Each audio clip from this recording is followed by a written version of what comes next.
The games people play. Cycling track. Didn't take long after the invention of the bicycle that riders wanted to turn it from a mode of transportation into one of the games people play.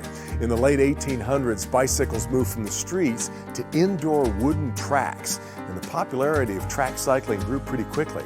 First world champions were held in Chicago in 1893.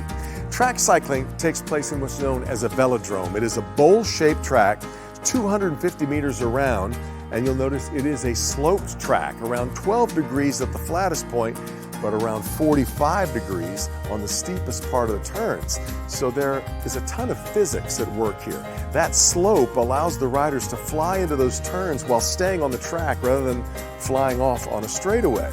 It's a matter of centripetal force, which follows this formula, as you know, mass times velocity squared over the radius, but you knew that. Anyway, managing the slope and the speed is a big part of what separates the greats from the also-rans. The other thing to consider here is the equipment, or the bike. It is very high-tech, yes, with its aerodynamic design and very lightweight, but it's also very stripped down. There are no brakes on a track bike. There's no gear shifting either. This bike operates in one fixed gear. There are a number of different races in the velodrome. Some are all about speed, others are about tactics and strategy. There are individual events and team competition, and one called the Omnium, in which individual riders compete in a series of 4 different races.